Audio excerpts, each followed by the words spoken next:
শিক্ষার্থী, আশা করি তোমরা প্রত্যেকে ভালো আছো। আজকের যে বিষয়টা নিয়ে আমি আলোচনা করব, তোমরা যারা দশম শ্রেণীতে পড়ছো এবং তোমাদের টেস্ট পরীক্ষার পরে প্রিপারেশন নেওয়ার জন্য তোমরা এবিটিএ টেস্ট পেপার বেছে নিয়েছো। এবিটিএ টেস্ট পেপারের 254 এবং 55 নম্বর পেজে তোমাদের যে স্কুলটি রয়েছে ভূগোলে, সেখানে সমস্ত শর্ট প্রশ্নগুলোকে ইতিমধ্যে আমি অনেকগুলো স্কুল তোমাদের দিয়েছি ভিডিও, এবং এই ভিডিওর পরেও আবার অন্যান্য স্কুল নিয়ে আলোচনা করব।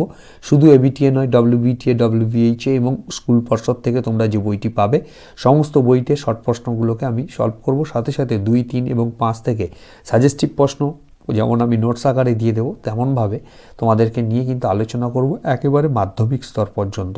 ফলে তোমরা এখনও যারা চ্যানেলটিকে সাবস্ক্রাইব করোনি, অবশ্যই করে সাবস্ক্রাইব করে দিও এবং পাশে থাকা বেল আইকনটি ক্লিক করে দিও, যাতে এমন ভিডিও দেওয়া মাত্র তোমাদের কাছে নোটিফিকেশন সবার আগে পৌঁছে যায়। শুরু করছি ভিডিও। প্রথম যে আজকের পঠনে যে তোমাদের প্রথম প্রশ্নটি রয়েছে স্কুলে, প্রথমে রয়েছে ভূপৃষ্ঠে পলল শঙ্কু, প্লাবনভূমি, বদ্বীপ প্রভৃতির সৃষ্টি হয় যে প্রক্রিয়ার ফলে, তাকে বলা হয় আরোহণ প্রক্রিয়া, কারণ এটা সঞ্চয়ের প্রক্রিয়া। বাস্কেট অফ একটোপোগ্রাফি বলা হয়, অর্থাৎ ডিম ভর্তি ঝুড়ি বলা হয় থাকে, এটা ড্রামলিনকে।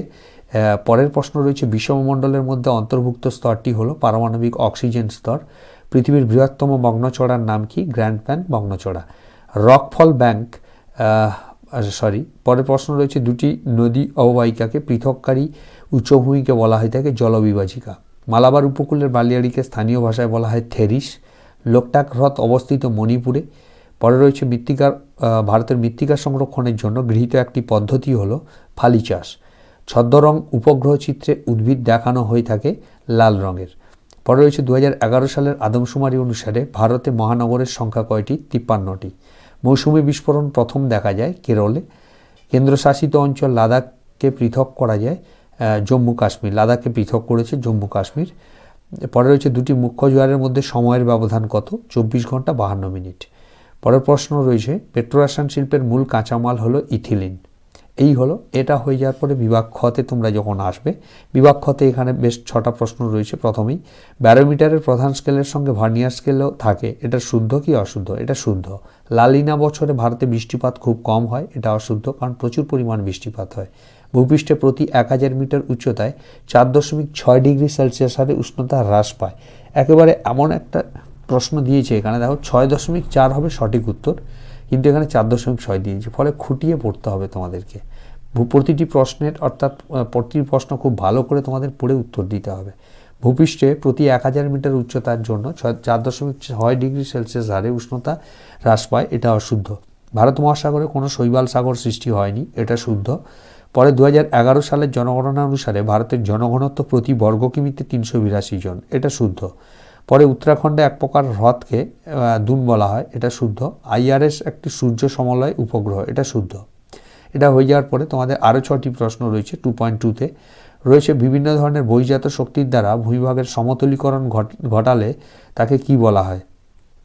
বলছে বিভিন্ন ধরনের বহির্জাত শক্তির দ্বারা ভূমিভাগের সমতলীকরণ ঘটলে তাকে বলা হয় পর্যায়ন। দিন ও রাতের তাপমাত্রার পার্থক্য অত্যন্ত বেশি হয় কোন অঞ্চলে? জলবায়ুতে, মরু জলবায়ুতে। ড্যাশ বলের প্রভাবে জোয়ার ভাটার সৃষ্টি হয়? মহাকর্ষ বলের প্রভাবে। ড্যাশকে সোনালী পানীয় বলা হয়? চাকে। দেবপ্রয়াগে ভাগীরথী ও ড্যাশ নদীর মিলনে গঙ্গা নদীর সৃষ্টি হয়েছে? অলকানন্দা। ভারতের রাজ্যগুলির মধ্যে সবচেয়ে কম অরণ্য আচ্ছাদিত রাজ্যটি হলো হরিয়ানা।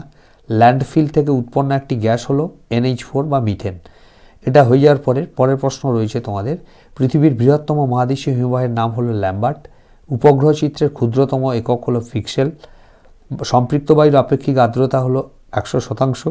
মরু অঞ্চলের কোন উচ্চতায় হিমরেখা দেখা যায়? সমুদ্রপৃষ্ঠের কাছাকাছি। ভারতের কফি গবেষণাগার কোথায় অবস্থিত? চিকমাগালুর। ভারতের দীর্ঘতম জাতীয় সড়কপথ হলো NH44, যেটা শ্রীনগর থেকে শুরু করে কন্যাকুমারিকা পর্যন্ত। সুন্দরবনের কোন দ্বীপ বিশ্ব উষ্ণায়নের প্রভাবে সম্পূর্ণভাবে নিমজ্জিত হয়েছে? লোহাছড়া।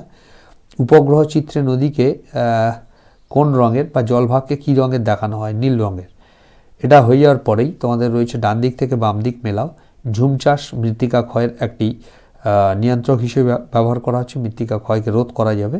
Varanasi diesel rail engine. Pyramid চূড়া হলো ম্যাটন হর্ন। ভেম্বানাথ কয়েল।